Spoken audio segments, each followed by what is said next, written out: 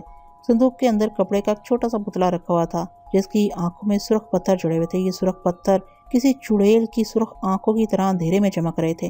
زناش نے پتلے کو باہر نکال لیا۔ پتلے کو صندوق میں سے نکالتے ہی کوٹری میں زلزلہ سا آ گیا۔ زناش بھی اپنی جگہ سے ایک طرف ہو کر جھول گیا۔ کوٹری کے دروازے والے غار کی جانب سے ایسی بھیانک اور ڈراؤنی آوازیں بلند ہوئیں جیسے وہاں انسانوں کو بے دردی سے قتل کیا جا رہا ہو۔ یہ آوازیں بڑی تیزی سے کوٹری میں داخل ہو گئیں اور ایک سیاہ ہاتھ جس نے تلوار پکڑ رکھی تھی زناش کی طرف بڑھا۔ سیاہ ہاتھ زناش پر تلوار کا بھرپور وار کرنے والا تھا کہ زناش نے پتلے کی گردن مروڑ کر اس کا سر تن سے جدا کر دیا۔ جیسے ہی پتلے کا سر تن سے جدا ہوا، فضا میں ایک بھیانک چیخ بلند ہوئی اور باقی ساری ڈرونی آوازوں کے ساتھ آہستہ آہستہ بیان کرنے کے انداز میں دور سے دور ہوتی چلی گئی اور آخرکار فضا میں گم ہو گئی۔ حبشی جادوگر کی موت سے ان بلیوں میں کسی قسم کی کوئی حرکت پیدا نہیں ہوئی تھی۔ زناش نے جادوگر کے پتلے کو پرزے کر دیا تاکہ جادوگر کے پھر سے زندہ ہونے کا امکان ہی پیدا نہ ہو سکے۔ اسے فارغ ہو کر زناش چڑیلوں کی مورتیوں کی طرف آ گیا۔ چاروں مورتیاں کارنرز پر ساتھ ساتھ رکھی ہوئی تھیں۔ کوٹری کی فضا میں طلسمی گرم لہریں تھیں۔ اب وہ بھی غائب ہو چکی تھیں اور زناش کو جھٹکے بھی نہیں لگ رہے تھے۔ زناش نے ایک بلی کی مورتی کو ہاتھ میں پکڑا تو اسے اپنے جسم میں بجلی کا کرنٹ سرایت کرتا محسوس ہوا۔ اس کی جگہ کوئی عام انسان ہوتا تو اسے بجلی کا زبردست جھٹکا لگتا اور شاید ہلاک بھی ہو جاتا، لیکن زناش کی غیبی طاقت نے اس سے کچھ بھی نہیں ہونے دیا تھا۔ زناش نے کالی بلی کی مورتی کو زور سے فرش پر پٹک دیا۔ فرش سے بلی کی مورتی کے ٹکراتے ہی کسی عورت کی فلک شگاف چیخ بلند ہوئی۔ کوٹری کے در و دیوار لرز گئے۔ زناش اپنی جگہ پر کھڑا رہا۔ یہ اس چڑیل کی آخری چیخ تھی جس کا مورتی کے چکنا چور ہوتے ہی خاتمہ ہو گیا تھا۔ زناش نے دوسری چڑیل کی مورتی پکڑ کر اسے بھی دوسری چڑیل کی غیبی چیخ بلند ہوئی، پھر سناٹا چھا گیا۔ دوسری چڑیل بھی جہنم میں پہنچ گئی تھی۔ اس طرح زناش نے باری باری چاروں چڑیلوں کی مورتیاں چکنا چور کر کے چاروں کی چاروں چڑیلوں کا ہمیشہ کے لیے خاتمہ کر دیا۔ جادوگر اور اس کی چڑیلوں کی موت کے بعد کوٹری میں امن اور سکون کی فضا چھا گئی۔ زناش کوٹری سے نکل کر راہداری میں چلتا کبھی دروازے سے قلعے کے باہر آ گیا۔ اس وقت سیاہ بادلوں میں صبح کی ہلکی ہلکی نیلی روشنی نمودار ہونا شروع ہو گئی تھی۔ زناش کو واپس جھیل کنارے والے پرانے کھنڈر میں جا کر الزبتھ کی روح کو یہ خوشخبری سنانی تھی کہ اس نے اپنا فرض ادا کر دیا۔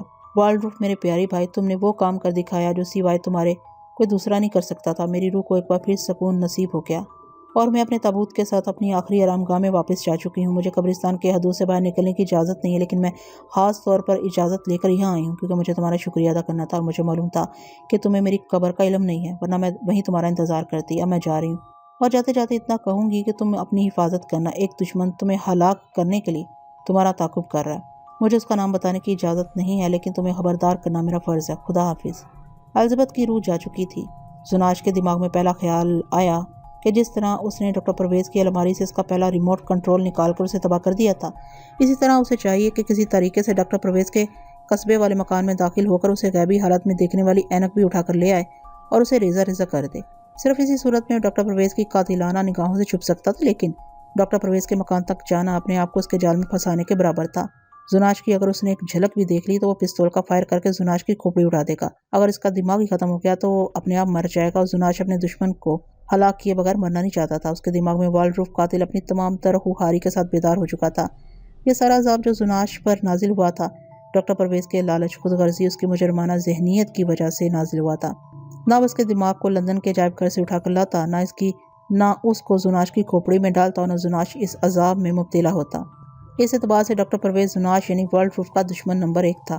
جب دن گزر گیا اور شام کا اندھیرا پڑ گیا اور لندن شہر ایک بار پھر سرد کوہرے میں ڈوب گیا تو زناش اپنی کمی گاہ سے نکلا اور رات کے اندھیرے میں ڈاکٹر پرویز کے مکان کی طرف روانہ ہو گیا۔ ڈاکٹر پرویز کھیتوں میں سے ہوتا ہوا جب وہ ڈاکٹر پرویز کے مکان پر پہنچا تو اس نے دیکھا کہ مکان میں اندھیرا تھا اور مکان کے گیٹ پر تالا پڑا ہوا تھا۔ زناش کی لاش کو تالا توڑنے یا دروازہ کھولنے کی حاجت نہیں تھی۔ وہ اس میں سے گزر کر مکان میں داخل ہو گیا۔ مکان سنسان پڑا تھا۔ زناش سیدھا اس کمرے میں گیا جہاں لکڑی کی بڑی الماری تھی۔ الماری آدھی کھلی تھی۔ زناش نے ساری الماری کی تلاشی لی، اسے وہ اینک کہیں نہ ملی جس کو آنکھوں پر لگا کر ڈاکٹر پرویز غیبی زناش کو دیکھ سکتا تھا۔ اس نے سارے مکان کو کھنگال ڈالا، ایک ایک شے کی تلاشی لی، لیکن اسے اینک کہیں دکھائی نہ دی۔ زناش سمجھ گیا کہ ڈاکٹر پرویز جہاں بھی گیا ہے اینک اپنے ساتھ لے گیا ہے۔ ساری رات زناش مکان کے باہر ایک طرف چھپ کر اس کا انتظار کرتا رہا کہ شاید اس کا دشمن ڈاکٹر پرویز مکان پر آ جائے۔ صبح ہو گئی مگر ڈاکٹر پرویز نہ آیا۔ زناش مایوس ہو کر وہاں سے اٹھا اور لندن شہر کی طرف جانے والی سڑک کے کنارے کنارے چل پڑا۔ چونکہ اسے کوئی نہیں دیکھ سکتا اس لیے وہ بے خطر ہو کر ایک طرف چلا جا رہا تھا۔ خطرہ صرف ڈاکٹر پرویز سے تھا کیونکہ صرف وہی اسے اینک کی مدد سے دیکھ سکتا تھا۔ لندن کا ارد گرد کا علاقہ بھی دھند اور کوہر میں ڈوبا ہوا تھا۔ لندن شہر تک پہنچتے پہنچتے ہلکی ہلکی بوندا باندی شروع ہو گئی۔ زناش بہت محتاط ہو کر چل رہا تھا۔ اسے خطرہ لگا تھا کہ سڑک پر جو گاڑیاں گزر رہی ہیں، اگر کسی گاڑی میں ڈاکٹر پرویز موجود ہوا تو وہ اسے ضرور دیکھ لے گا اور پھر اسے زندہ نہیں چھوڑے گا۔ زناش ساری دنیا والوں کی نگاہوں سے بچ سکتا تھا مگر اپنے دشمن ڈاکٹر پرویز کی نگاہوں سے نہیں چھپ سکتا تھا۔ زناش نے یہی سوچا کہ وہ وارونق اور ٹریفک والی سڑکوں سے دور رہ کر چلے تو بہتر ہے۔ زناش فٹ پاتھ پر چلتے چلتے ایک عالی شان ہوٹل کے قریب آیا تو ایک سیاہ رنگ کی گاڑی ہوٹل کی لابی کے آگے آ کر رکی۔ زناش چلتے چلتے ایک دم رک گیا اور جلدی سے ایک طرف ہو گیا۔ اس نے ڈاکٹر پرویز کی گاڑی کو پہچان لیا تھا، یہ ڈاکٹر پرویز ہی کی گاڑی تھی۔ اس نے دیکھا کہ ڈاکٹر پرویز گاڑی میں سے نکلا تو ہوٹل کے ملازم نے اسے چابی لی اور گاڑی کو لے کر پارکنگ کی طرف لے گیا۔ ڈاکٹر پرویز لابی میں سے گزر کر اس کی طرف گیا جہاں لفٹس اوپر کو جاتی تھی۔ ڈاکٹر پرویز نے وہ اینک آنکھوں پر لگا رکھی تھی جس میں سے وہ زناش کی لاش کو دیکھ سکتا تھا۔ زناش بھی اس کے پیچھے پیچھے مگر ایک طرف ہو کر ہوٹل کی لابی میں داخل ہو گیا۔ وہ سمجھ گیا تھا کہ ڈاکٹر پرویز نے اس ہوٹل کے کسی کمرے میں رہائش اختیار کر رکھی ہے اور اس نے اپنے پاس بھرا ہوا پستول ضرور رکھا ہوگا۔ لابی میں بڑی روشنی تھی، اگر زناش اس کی طرف جاتا تو ڈاکٹر پرویز اسے آسانی سے دیکھ سکتا تھا اور جیب سے پستول نکال کر اس پر فائرنگ کر سکتا تھا۔ اگر اس کے پاس پستول نہیں بھی تھا تب بھی وہ جان بچانے کے لیے وہاں سے بھاگ سکتا تھا۔ چنانچہ زناش مجبور ہو گیا کہ وہ ڈاکٹر سے کافی فاصلے پر رہ کر اس کی نگرانی کرتا رہے۔ اس نے لفٹ کے لیے بٹن دبا دیا تھا، اوپر سے ایک لفٹ آ کر رکی، اس کا دروازہ کھلا، ایک مرد اور ایک عورت اندر سے نکلے۔ ڈاکٹر پرویز لفٹ میں داخل ہو گیا۔ اس نے کسی منزل کا بٹن دبا دیا، دروازہ بند ہو گیا اور لفٹ کے باہر اوپر لگے ہوئے ہندسے روشنی سے چمکنے لگے۔ زناش اس شہر کا رہنے والا تھا، وہ ان تمام ہوٹلوں کے کلچر سے واقف تھا۔ وہ جلدی سے ہوٹل میں سے نکل کر لفٹ کے دروازے کے سامنے آ کر کھڑا ہو گیا۔ لفٹ نیچے آ رہی تھی۔ زناش جلدی سے ایک طرف چھپ گیا۔ تھوڑی دیر میں لفٹ کا دروازہ کھلا، اندر سے کچھ لوگ باہر نکلے، ان میں ڈاکٹر پرویز نہیں تھا۔ زناش کا دماغ سمجھ گیا کہ ڈاکٹر پرویز ہوٹل کی 7ویں منزل کے کسی کمرے میں رہتا ہے، لیکن جب تک اس سے یہ معلوم نہیں ہو جاتا کہ ڈاکٹر پرویز کس کمرے میں رہائش پذیر ہے، وہ اوپر جانے کا خطرہ مول نہیں لے سکتا تھا۔ اس کا علم کاؤنٹر پر رکھے رجسٹر ہی سے لگ سکتا تھا۔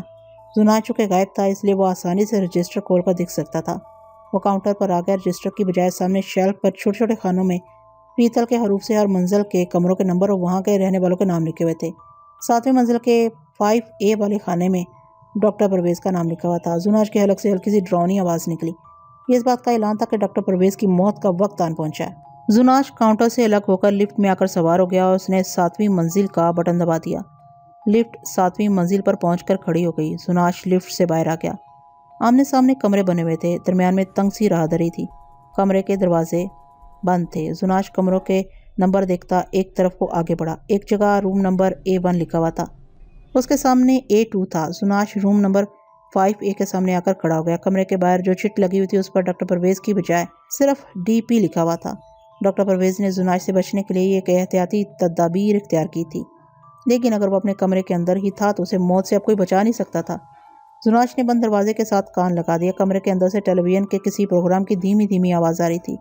زناش بڑی آسانی سے گردن بند دروازے میں ڈال کر اندر دیکھ سکتا تھا، مگر احتیاطاً اس نے ایسا نہیں کیا تھا کیونکہ ایسا کرنے سے اس بات کا خدشہ تھا کہ اگر ڈاکٹر پرویز اندر ہوا اور اس نے زناش کے چہرے کو بند دروازے میں سے نمودار ہوتے دیکھ لیا تو اس پر ضرور گولی چلا دے گا۔ اتنے میں ہوٹل کا ملازم لڑکا ہاتھ میں ٹرے لیے وہاں آ گیا۔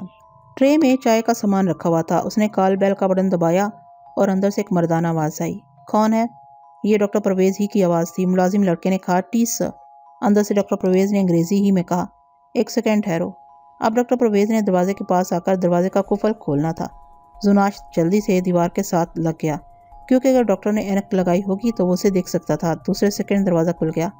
راہداری کی دھندلی روشنی میں زناش نے دیکھا کہ ڈاکٹر پرویز نے اینک نہیں لگائی ہوئی تھی۔ یہ دیکھتے ہی زناش جلدی سے دروازے کے سامنے آ گیا اور ہوٹل کے ملازم لڑکے کے ساتھ ہی ڈاکٹر پرویز کے کمرے میں داخل ہو گیا۔